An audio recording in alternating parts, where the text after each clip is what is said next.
Good morning. Our hand today is going to be Ace King. In this hand, we have under the gun player Limps. He's playing 22-8. When we look at him, his raise first ins 1 out of 12. Limp first ins 2 out of 12. I'm going to say that Limp range might look something like this. Maybe give queens plus Ace King as a raise. Maybe like Ace Queen suited as a raise. He really should be raising if he's going to play it, but he limped. I'm not going to adjust my strategy. This is like an early position raise. Got Ace King off, so I raise that up to 5. And then I get 3-bet by villain 6. This is the first time he's 3-bet. 33 chances. I have less than 100 hands on him. I'm going to assume that he's playing fairly tight range since not a lot of people 3-bet at the 10 NL. You occasionally get the aggressive players that do, but for the most part, it's pretty face up that they have queens plus Ace King. Occasionally you get the player that's going to have a wider range and start throwing in like suited aces. And usually those people are going to be playing something much looser. So folds back around, the limper folds. It's just us. I'm going to be out of position in this hand, and that's not something we really want to be in. So when we look at these out of position plays, really I'm going to be 4-betting here with aces. I think that's probably guaranteed. You can mix it up a little bit. And just call with aces, try to catch them. But I think Ace King, Kings are all hands that we could play profitably out of position. If an ace falls, villain will probably tell us where we're at with the Kings.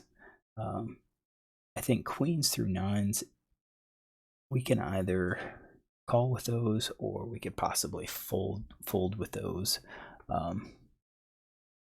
Again, if this is his entire range, then we are deep. So it's 4. We're getting a little bit more than 4 to 1. We've had a hand like this before where we could probably call and expect to get paid if we flop trips and it's all low cards, because if we have 10s and it comes 10 high and villain has his queens or kings or aces, he'll probably get it in. We'll probably stack them, so we could definitely call these and just hope to sat mine. Or if we think and we really know this guy's range and he really does only have this, I think those are valid hands to fold.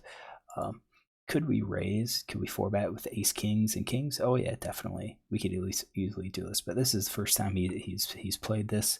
What I don't want to do is 4-bet. If I 4-bet, I'm getting it up to maybe like 20, 24, and then he comes over the top. I think we've just built up this massive pot, and we're fairly deep. So I think we can call and just try to keep it small, keep the pot small, and see if we can win it.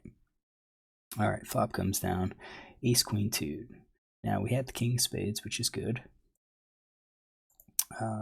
Gives us some backdoor potential if we happen to be behind, but we have an ace. There's an ace on the board, so there's only 2 aces left. So there's 1 combo of aces. There are 6 combos of ace king. Is that right? 2 aces and 3 kings left.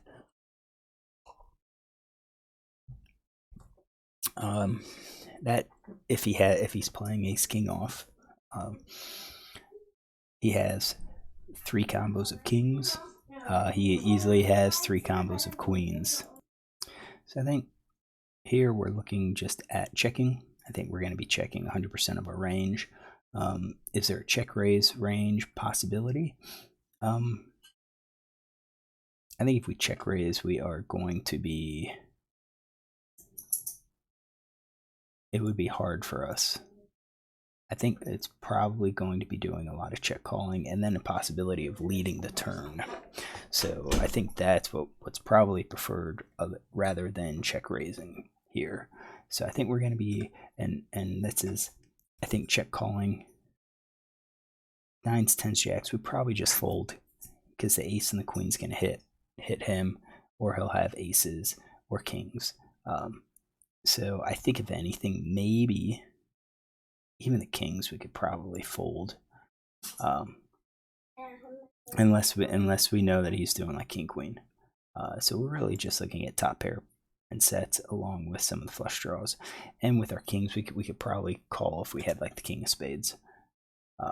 That's a possibility.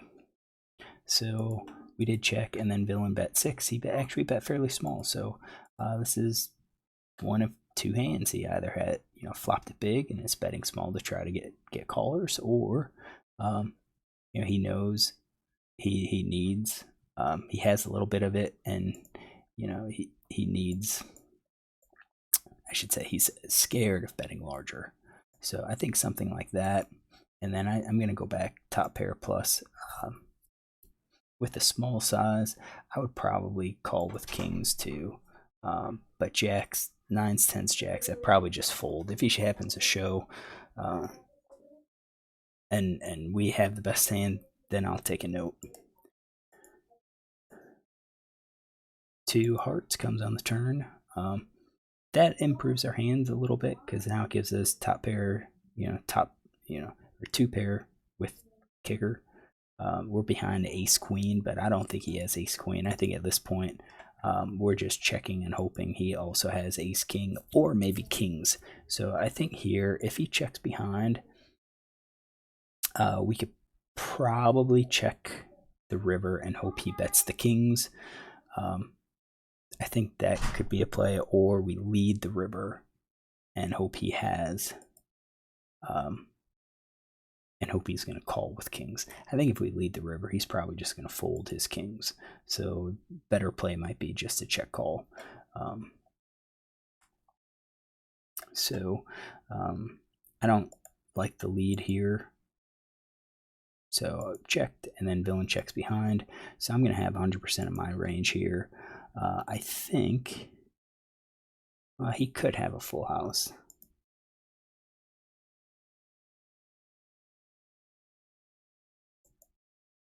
Could have a full house. He could have aces and queens. I actually think queens are a lot less likely. Because if he had queens, he's probably going to bet hoping that I have ace king.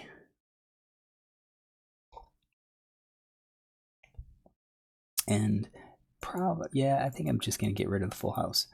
If he has aces or queens, then perhaps he would bet and hope that I have a hand that I could call.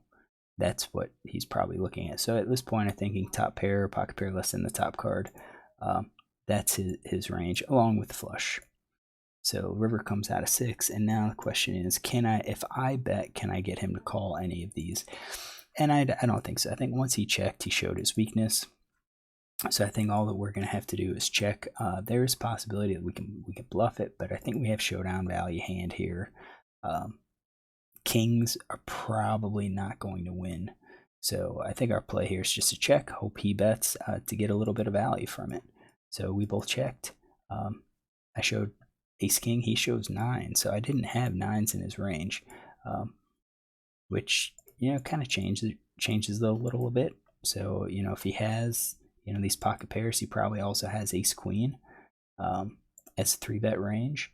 And then once he has that 3-bet range, now it opens up a little bit better that I'm not going to be folding like my own 9, 10, jack, because 9s we could probably fold, 10s we could probably fold, but I think jacks will be a definite call. And then once he checks at the turn, then we could fire out a bet with our small pocket pairs. At least the 9s and 10s, and try, if we have 9s, we would fire out the bet and hope that he folds 10s or jacks. That's what we're looking for. We're not going for value at all. And I think it would be unrealistic to think that he's going to fold his ace. Probably also his kings. All right, so I think that was probably, 3-bet range is 9-9. I think we could add a few more notes here. So 3-bet EP ISO raise with where was he? In hijack with 9-9. C-bet, check, check, on queen. So just kind of writing down the action and the board so we can kind of track it back. So yeah, he c-betted a lot. Even 2 overcards, he fired out a c-bet, and then he checked because he was behind. That gives us an idea that we could probably, if he checks the turn, we could probably lead out on the river as a bluff and pick up pots at that point. All right, hopefully enjoy this. If you do, look tomorrow for another hand.